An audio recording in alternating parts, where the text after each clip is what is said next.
Hello students, आज हम अपना नया चैप्टर स्टार्ट करेंगे। अपना एनसीईआरटी 12th का जो है 9th लेसन, नाम है उसका कोऑर्डिनेशन कंपाउंड उप सहसंयोजक यौगिक। ठीक है, ये हमारा है कोऑर्डिनेशन कंपाउंड। ठीक है, इसका बोर्ड में जो वेटेज है वो कितने का है? 4 मार्क्स का है। ठीक है, चाहे वो सीबीएसई बोर्ड हो चाहे अपना स्टेट बोर्ड हो, 4 मार्क्स का होता है। ठीक है, हम इसके बारे में बात करते हैं। ठीक है, इसको अपन स्टार्ट करें इससे पहले हमें समझना होगा कि यौगिक कितने प्रकार के होते हैं। ठीक है, मैं यहाँ पे बता रहा हूँ आपको, एक होता है सरल यौगिक।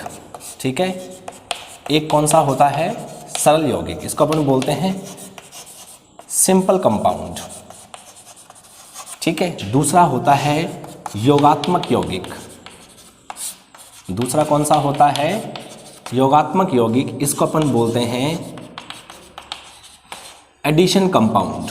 इसको हम बोलते हैं एडिशन कंपाउंड। ठीक है, सरल यौगिक जो है सिंपल कंपाउंड है, इसको अपन सरल लवण भी बोलते हैं, सिंपल सॉल्ट भी बोलते हैं। और जो आपका योगात्मक यौगिक है इसे अपन एडिशन कंपाउंड बोलते हैं।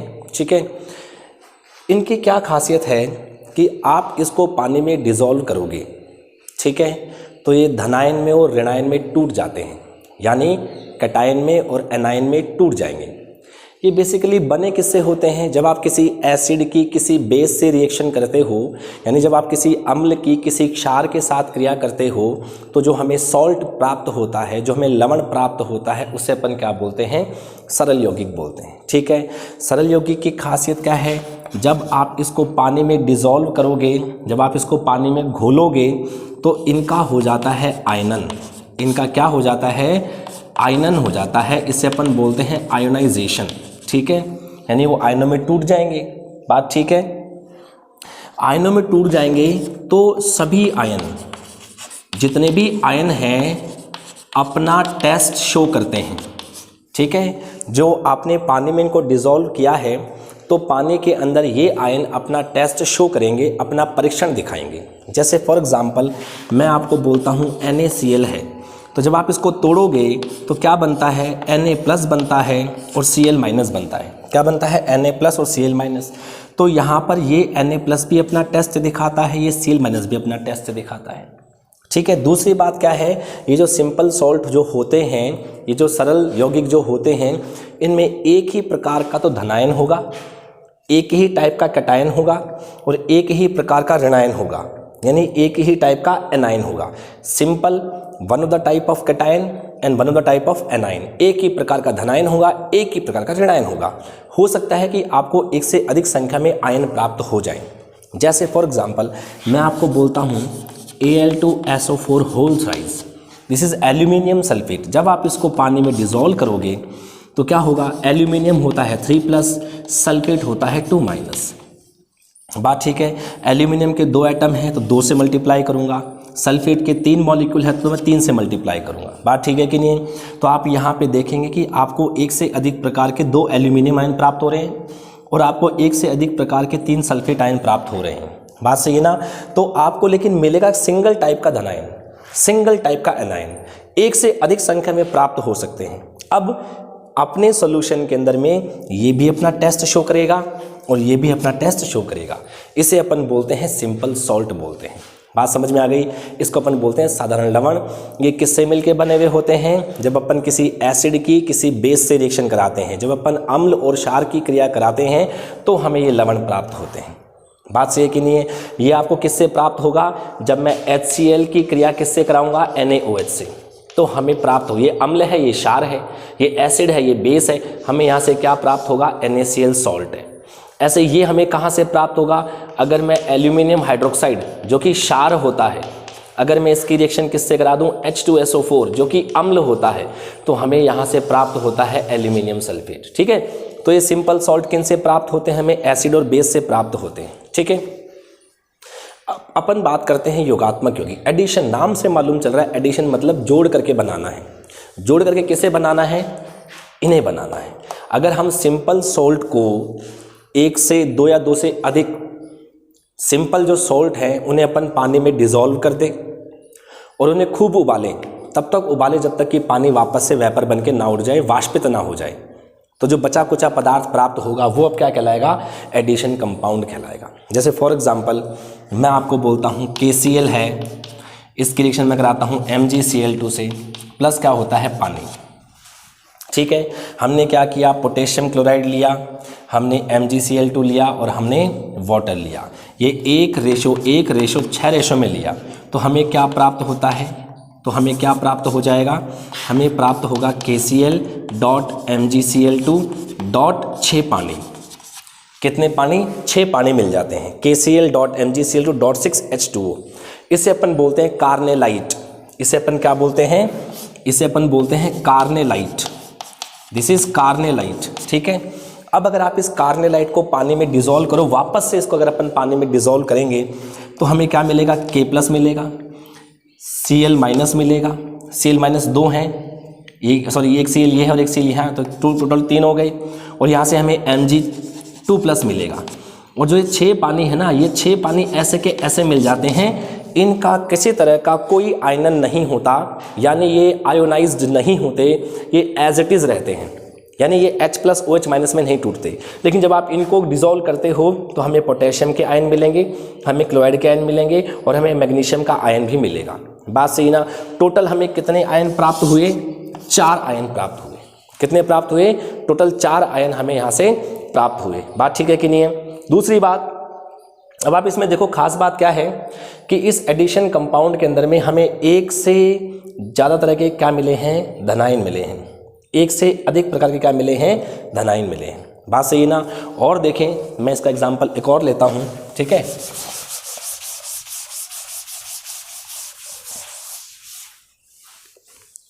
देखिए हम क्या लेते हैं,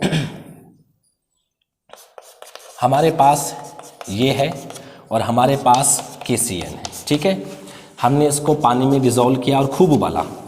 ठीक है, तो हमें क्या मिला, K4FeCN6। ठीक है, यहाँ से इसको बैलेंस करेंगे तो ये 4 लग जाएंगे, यानी हमने इसमें 1:4 में अपन इनको मिलाया। तो ये भी सिंपल सॉल्ट है, ये भी सिंपल सॉल्ट है। ठीक है ना, साधारण प्रकार का क्या है, लवण है। जब अपन इनको पानी में डिसॉल्व करते हैं और खूब गर्म करते हैं, जब तक कि सारा पानी वेपर बन के ना उड़ जाए, जो बचा कुचा पदार्थ हमें प्राप्त होता है वो ये होता है K4FeCN6। इसे अपन बोलते हैं पोटेशियम फेरोसाइनाइड।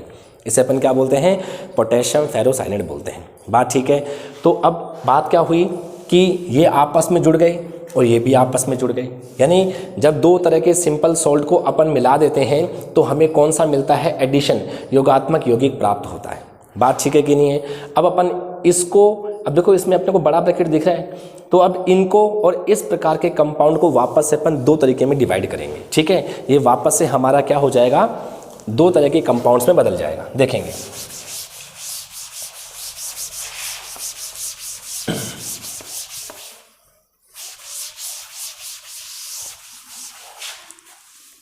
देखिए, तो जो हमारा जो योगात्मक यौगिक है, एडिशन कंपाउंड जो है, इसको अपन वापस से 2 कैटेगरीज में डिवाइड करते हैं।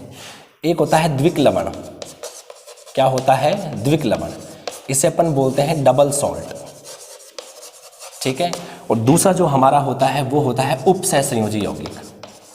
उपसहसंयोजक यौगिक, उपसहसंयोजक यौगिक, इसे अपन बोलते हैं कोऑर्डिनेशन कंपाउंड। ठीक है, जो कि अपने को ये चैप्टर डिटेल से पढ़ना ही है इसके अंदर। ठीक है, तो हम बात करते हैं कि द्विक लवण क्या होता है और उपसहसंयोजक यौगिक क्या होता है। ठीक है, अपन बात करते हैं,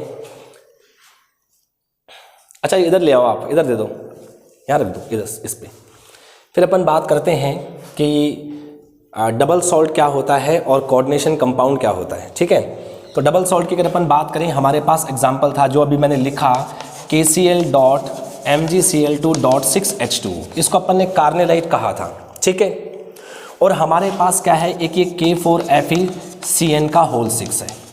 ठीक है, अब देखो ध्यान से समझो, ऐसे कोई भी सॉल्ट जिसे हम पानी में डिसॉल्व करें तो पानी के अंदर में ये अपना अस्तित्व खो देंगे, यानी अब ये जो पूरा का पूरा कार्नेलाइट है टूट जाएगा K+ में। ठीक है, प्लस Cl- में 3 मिलेंगे आपको, प्लस आपको मिलेगा Mg2+। ये तो आपका कैसा है, नॉन आयोनाइज्ड होता है, मतलब इसका आयनन नहीं होता है। बात ठीक है। ओके, तो ये हमारा है carnallite double salt. Double salt में क्या है, 2-3 खास बातें हैं। इसमें आपको एक से अधिक प्रकार के धनायन मिलेंगे, यानी आपको हमेशा एक से अधिक तरह के क्या मिलेंगे, कैटायन मिलेंगे। पहली बात, एनायन आपको एक तरह का मिल रहा है इसमें, यानी कैटायन 2 प्रकार के हो गए आपके। दूसरी बात क्या है कि जो ये कार्नेलाइट है, जब आप इसको पानी में खोलते हो तो ये अपने जलीय विलयन में यानी अपने एक्वस सॉल्यूशन में अपना अस्तित्व खो देते हैं। आगे बात समझ में, ये एक्वस सॉल्यूशन में अपना अस्तित्व खो देते हैं, अपना एग्जिस्टेंस खो देते हैं, ठीक है। लेकिन सॉल्यूशन के अंदर में अपना मूलभूत आयन प्राप्त करते हैं। मूलभूत आयन मतलब फंडामेंटल कौन, जिससे बने थे, किससे बने थे ये, पोटेशियम से, क्लोराइड से, मैग्नीशियम से, वो सारे आयन हमें वापस से प्राप्त हो जाते हैं।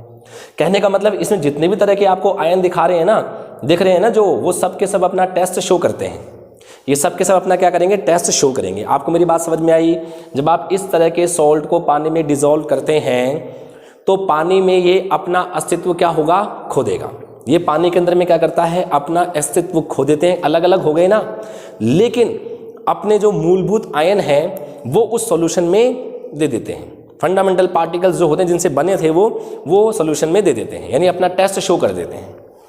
यहाँ की मैं बात करूँ तो अगर आप इसको पानी में डिसॉल्व करते हो तो हमें 4 तो मिलते हैं पोटेशियम के आयन और एक पूरा मिलता है FeCN का होल 6 तो आप देखेंगे कि इसको जब आपने पानी में डिसॉल्व किया था ना तो इसने अपना अस्तित्व खो दिया था, लेकिन इन्होंने नहीं खोया।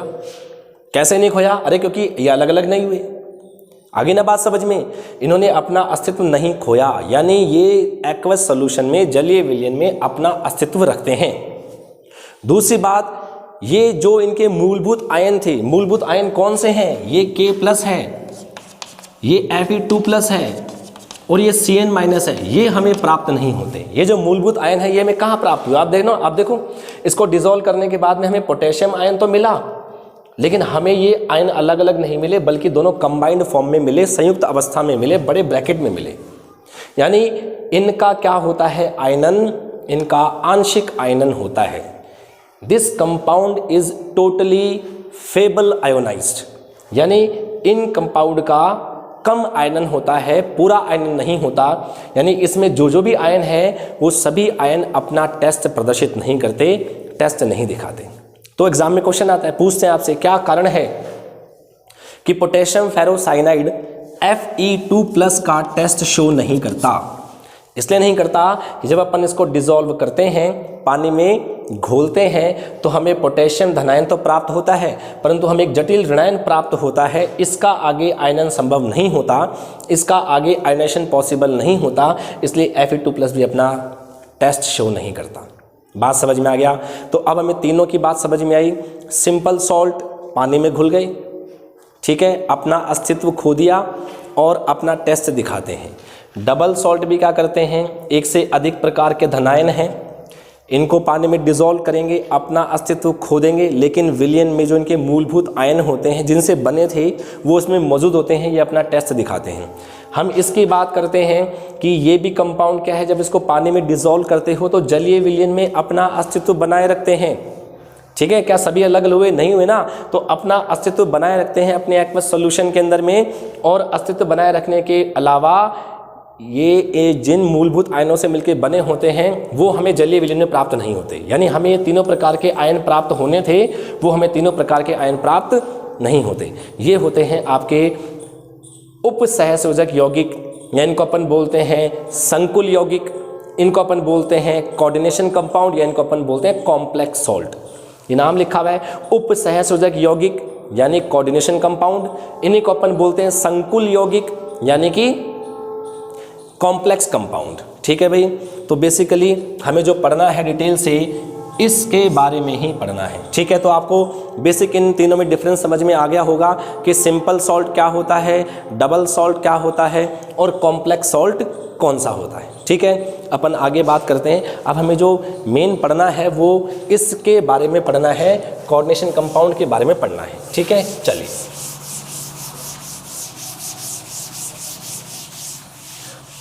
अब हम बात करते हैं इस कोऑर्डिनेशन कंपाउंड की, तो जो एक कॉम्प्लेक्स कंपाउंड होते हैं ये 4 तरह के हो सकते हैं, ठीक है। अगर इसको मोटे मोटे तौर पे अगर इसको डिवाइड करें तो ये 4 फॉर्म्स में आपको मिल सकते हैं, ठीक है। ध्यान करो, देखो पहला एग्जांपल है K4FeCN का होल्स, ठीक है। देखो हमें पता है जब भी मैं कोई मॉलिक्यूल लिखता हूँ, ये ए भी एक मॉलिक्यूल है, ये ए भी एक मॉलिक्यूल है, बात ठीक है। ये आपका ए भी एक मॉलिक्यूल है,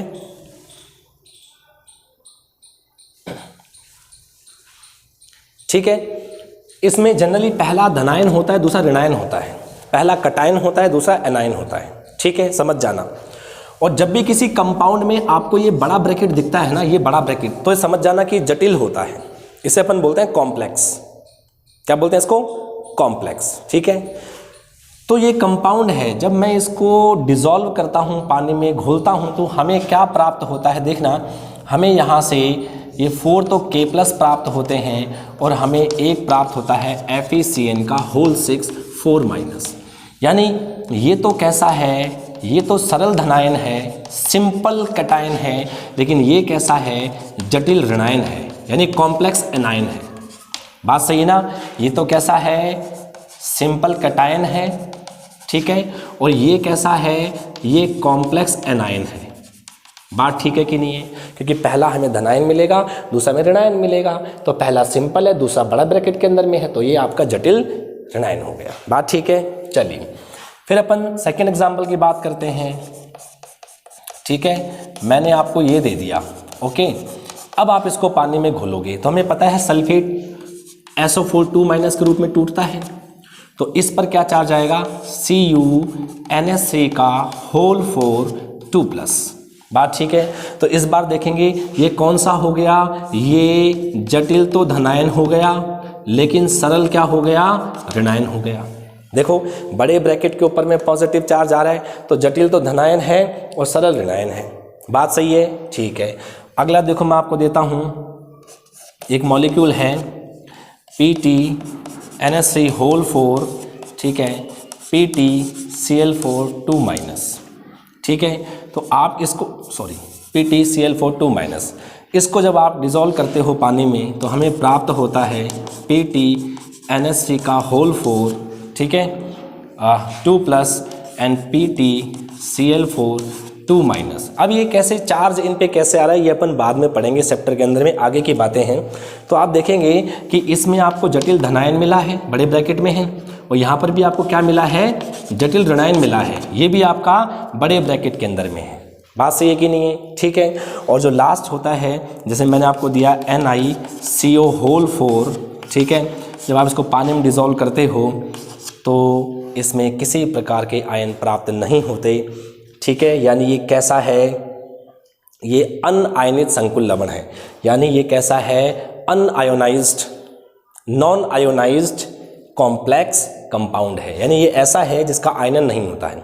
तो बेसिकली 4 तरह के होते हैं, जिसमें धनायन सरल हो, ऋणायन जटिल हो, जिसमें धनायन जटिल हो, ऋणायन सरल हो, जिसमें धनायन भी जटिल हो और ऋणायन भी जटिल हो, और आखिरी का होता है ये पूरा एक जटिल ही कंपाउंड होता है जिसका आयनन नहीं होता, यानी किसी तरह का कोई आयन प्राप्त नहीं होता है।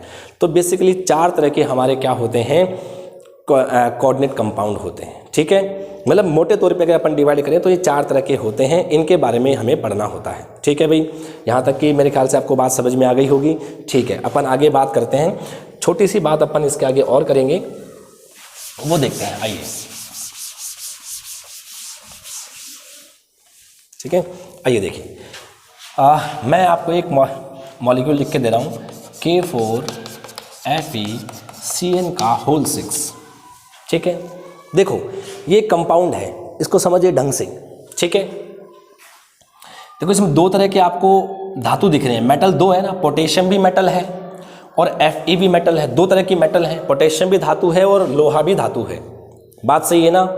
तो इसमें जो सेंट्रल मेटल होता है उसे वो बड़े ब्रैकेट के अंदर वाला होता है, तो ये जो होता है इसे अपन बोलते हैं केंद्रीय धातु परमाणु, या इसको अपन बोल सकते हैं आयन, ठीक है, यानी कि सेंट्रल मेटल आयन, या एटम, इसको शॉर्ट में बोलते हैं CMI। मैं इस चैप्टर में बार बार मैं रिपीट करूंगा CMI, तो समझ जाना मैं किसकी बात कर रहा हूं, सेंट्रल मेटल आयन यानी कि केंद्रीय धातु परमाणु की बात कर रहा हूं। बात सही है कि नहीं है? ठीक है। इस बड़े ब्रैकेट में आपको केवल दो चीज़ दिखाई देती हैं, दो ही चीज़ें होती हैं, एक होता है मेटल CMI और जो दूसरा होता है ये होते हैं आपके लिगेंड्स। ये क्या होते हैं? आपके लिगेंड्स होते हैं। ठीक है, लिगेंड्स क्या होते हैं अपन बात करेंगे भी। ठीक है, लिगेंड होते हैं। ओके, ठीक है। अच्छा, इसके अलावा देखो जो ये आपको संख्या दिख रही है, ठीक है, 2 है, 4 है, 6 है, ये होती है समन्वय संख्या। ये क्या होती है?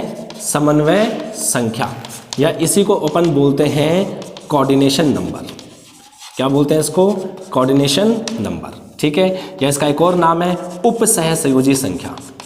उपसहसंयोजी संख्या। ठीक है भाई, उपसहसंयोजी संख्या होती है। इस पूरे बड़े ब्रैकेट को अपन बोलते हैं, इसको अपन बोलते हैं समन्वय मंडल। क्या बोलते हैं इसको? समन्वय मंडल, या इसको अपन बोलते हैं समन्वय परिसर। इसको अपन क्या बोलेंगे? Coordination sphere. क्या बोलेंगे इसको? कोऑर्डिनेशन स्फीयर बोलेंगे। और इस बड़े ब्रैकेट के अलावा जो पहले लिखा हो या जो बाद में लिखा हो, इसे अपन बोलते हैं, इसको अपन बोलते हैं आयनन परिसर। ठीक है, आयनन परिसर, इसको अपन बोलते हैं आयनन संयोजकता। आयनन संयोजकता। ठीक है, इसे अपन बोलते हैं आयनिक वैलेंसी। आयनिक वैलेंसी IV। ये क्या चीज़ें होती हैं? ठीक है, इनको समझिए। ठीक है, इस पूरे संकुल को, इस पूरे कोऑर्डिनेशन कंपाउंड के अंदर में जब पानी में घोलते हो तो जो हमें धनायन जो हमें ऋणायन प्राप्त होता है, सरल प्रकार का धनायन या सरल प्रकार का जो ऋणायन हमें प्राप्त होता है, उसे अपन बोलते हैं आयनिक संयोजकता, क्योंकि उसका आयनन हो रहा है। या तो उस पर पॉजिटिव चार्ज आएगा या उस पर नेगेटिव चार्ज आएगा, उसका क्या होता है? आयनन होता है। इसलिए इसको अपन क्या बोलते हैं? आयनिक संयोजकता। जैसे हमारे पास ये है CuNH3 का होल 4 SO4, तो यहाँ पर ये आपकी क्या हो जाएगी? आयनिक संयोजकता हो जाएगी, आयनिक वैलेंसी हो जाएगी। ठीक है, समन्वय मंडल, समन्वय परिसर यानी कोऑर्डिनेशन स्फीयर किसे बोलते हैं? कि मेटल CMI और लिगेंड को एक साथ जिस बड़े ब्रैकेट में रखा जाता है उसे अपन समन्वय मंडल बोलते हैं। आगे बात समझ में, यानी CMI और लिगेंड को सम्मिलित रूप से जिस गुरु कोष्ठक में बड़े ब्रैकेट में लिखा जाता है उसे अपन बोलते हैं समन्वय मंडल, उसे अपन बोलते हैं समन्वय परिसर, उसे अपन बोलते हैं कोऑर्डिनेशन स्फीयर। आगे बात समझ में? ठीक है। अगला जो होता है इसमें CMI वो है जो लिगेंड से घिरा हुआ होता है। CMI के अलावा जो लिगेंड्स दिख रहे हैं, जो भी आपको पदार्थ दिखेगा वो आपका लिगेंड होगा। और ये कितने दिख रहे हैं? 2 हैं, 4 है, 6 हैं, उसको अपन बोलते हैं समन्वय संख्या, कोऑर्डिनेशन नंबर। हालांकि ये बात सही नहीं है, अभी अपन आगे चर्चा करेंगे कि ये 6 समन्वय संख्या हो भी सकती है और नहीं भी हो सकती है। अभी तो जो 6 दिख रहा है आपको, इसको आप यूँ मान लो कि ये समन्वय संख्या है, कोऑर्डिनेशन नंबर है। ठीक है, कोऑर्डिनेशन नंबर का मतलब क्या होता है कि जो CMI है जितने लिगेंड से घिरा हुआ है उसे अपन क्या बोलते हैं? उसे अपन समन्वय मंडल कहते हैं। ठीक है, ये मोटी मोटी बात मैंने आपको बताई है। अब अपन इसके अंदर चलेंगे कि बेसिकली क्या होता है CMI, लिगेंड्स क्या होते हैं, लिगेंड्स के प्रकार क्या होते हैं। ठीक है, वो अपना सेकंड वीडियो में आएगा। आज के इस वीडियो में अपन ने सिर्फ इंट्रोडक्शन की बात की है कि सिंपल सॉल्ट क्या होते हैं, डबल सॉल्ट क्या होते हैं और कॉम्प्लेक्स सॉल्ट क्या होते हैं, कॉम्प्लेक्स सॉल्ट कितने प्रकार के होते हैं, और किसी भी कॉम्प्लेक्स सॉल्ट को लिखा जाता है तो उसमें क्या क्या चीज़ें आपको दिखाई देती हैं। ठीक है भाई, इसको देखिए, समझिए। अपन नेक्स्ट वीडियो में मिलते हैं। Thank you.